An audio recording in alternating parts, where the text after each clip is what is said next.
dal leen ak jàmm mbokku internet yi safo di seetaan Vision Média nuyu nañ leen jaajëfal leen ci safo beeg kóolute bi saa bu nekk dal leen ak jàmm ci xibaar dañuy door wax nag ci accord yu am solo yi nga xam ne kii di Ousmane Sonko signé na ko ak ministre bi nu dénk biti réew foofee ca Émirats Arabes Unis bu nu demee ca assemblée nationale budget bu am solo bi nga xam ne rek kii di ministre Bamba Cissé bi nu dénk itam biir réewum Sénégal daal na koy fësal ba tey itam desandi ci prix yi nga xam ne am na ci réew mi di Sénégal mu di rek ay wàññi am solo yi nga xam ne sénégalais yi doon nañ ko xaar. ba tey desandi ci mbirum ministre de la communication des télécommunications et du numérique di ki nga xam ne moo di monsieur Alioune Sall ginnaaw li mu defoon daal Cour suprême sànni na ko ca mbalit ma Ousmane Sonko niki 9 décembre premier ministre Ousmane Sonko a effectué une visite de courtoise au bureau du ministre secrétaire loolee des na ci ñëw mbokk internet yu Vision Média bu ngeen teewloo ñu faram fàccee. Abonnez ci suñu chaîne bii di Vision Média, l'information en temps réel, un média, une vision claire. Abonnez-vous. dal leen ak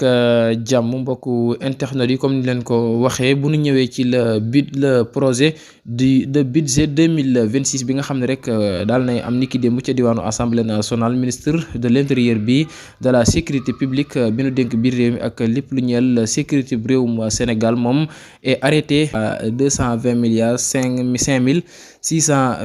585 francs CFA. Il a été adopté ce mercredi 10 décembre 2025 par l'Assemblée nationale, a défendu devant les députés par le ministre Ahmadou Bamba Cissé. Réparti par programme, ce budget traduit les priorités stratégiques de l'État en matière de la sécurité, la protection civile et de gouvernance territoriale, pilotage, coordination et gestion administrative, doté pour l'exercice 2026 616 milliards 416 826 francs CFA. Il vise à renforcer l'efficacité de l'administrative, la planification et le suivi des politiques publiques du ministère sécurité publique avec une enveloppe de 150 milliards 869 415 279 francs CFA. Ce programme constitue le cœur du dispositif sécuritaire national destiné à améliorer la prévention, la lutte contre la délinquance et la protection des personnes et des biens. Sécurité civile allouée à hauteur 43 122 milliards 714 919 francs CFA. Cette ligne budgétaire soutient les missions des sapeurs-pompiers, la gestion des risques. lii mooy budget ba génne ca assemblée nationale ni ki démb jóge rek ci ki nga xam ne rek moo di maître Bamba Cissé di lu am solo li nga xam ne rek daal nañ koy nemmeeku muy 150 milliards 869 415 279 francs CFA.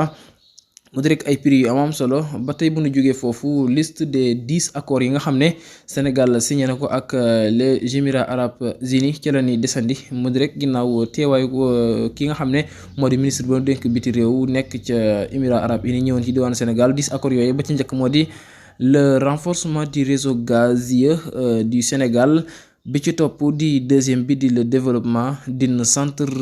photovoltaïque boobee itam di deuxième ba. Troisième bi moo di le développement d'une mine de fer. Quatrième, la mise en place du comptoir de commercialisation de l'or. Cinquième, le développement des phosphates. Sixième, l'installation de l'usine de fabrication de médicaments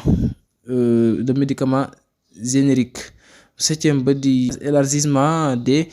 infrastructures hospitalières. Huitième ba di l'accompagnement du programme national de développement des agropoles. Neuvième di le renforcement du programme des lancements sociaux 10e ba di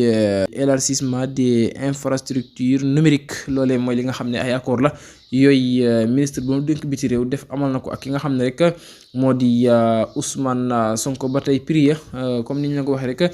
janvier rek ginnaaw yokk yéen a gisoon rek ñu gis ay wàññi yu amam solo comme ni leen ko citalee ni ki démb rek mu di ay wàññi yu amam solo yoo xam ne sénégalais ñoo ngi koy daal di rafetlu ci gouvernement bi fi nekk donte nag gis nañ ay dette daal di fi am yoo xam ne am na ci nguuru Macky Sall ak ndóol gi na fekk ci réew mi waaye teewul rek daal nañuy wàññi baisse des prix yooyee bu nu xoolee 29 virgule li nga xam ne moo di 55 ñeel ceeb bi waaye itam diw gi 18 virgule 42 ci ay wàññi saaku farine bi 22 virgule 12 ci ay wàññi mburu mi 14 virgule 29 ci taux de baisse bi nga xam ne def nañ ko soble si 31 virgule 03 ba fi Macky Sall di nekk la gënoon a yéeg pomme de terre bi 27 virgule 59% ki ciment bi 6 virgule 16%, essence litre bi 7 virgule 07%, gasoil bi nekk 9 virgule 93%, gaz butane bi nekk 4,78%, gaz butane 6 kg boobee nekk 0,52%, gaz butane 2,7 kg bi nekk 13,00%. ñu jàll ba tey wax ci ginnaaw visite bi nga xam ne Ousmane Sonko amaloon na ko foofee ci visite bu am solo ñeel rek bureau ministre du secrétaire général di gouvernement rek di monsieur Boubacar Camara li nga xam ne rek moo di entretien marqué par une atmosphère cordiale s'est déroulé dans une excellente ambiance, visiblement satisfait de la qualité des essences. Les deux autorités mu di Ousmane Sonko demoon foofee ca bureau gouvernement bu secrétaire de l'état boobee di Boubacar Camara ginnaaw nag tukkim nemmeeku boobu amaloon moom premier ministre bu Sénégal daal nay wax ne rek maanaam visite boobee visite bu neex a neex la ndax itam daal nañuy jàmm sante waaye itam kenn ku nekk rek reetaan ngir gis gi nga gisee ak sa moroom ak itam Ousmane Sonko jàll nuyu ña nga xam ne rek ñooñu la fa fekk ñooñu itam daal di rafetlu bi la visite ñeel premier ministre bu Sénégal di Ousmane Sonko mu di rek daal tukkim nemmeeku bu amam solo bi nga xam ne rek ñaari kilifa yi defoon ko niki 9 décembre 2025 loolee nekk lu amam solo loo xam ne rek moom monsieur Boubacar Camara mi daal di secrétaire général du gouvernement moom ma ngi koy daal di rafetlu bu baax a baax ñeel rek seetsi gi nga xam ne premier ministre bu Sénégal bii di Ousmane Sonko daal nañ ko koy seet si foofee ca bërëbu liggéeyukaayam. jërë ngeen jëf mbokku internet yu Vision Média wéy leen abonné partagé mi ngir rek di mën a am suñuy xabaar saa su ne rek jaa ngeen jëf. Abonnez ci suñu chaîne bii di Vision Média, l'information en temps réel, un média, une vision claire. Abonnez-vous.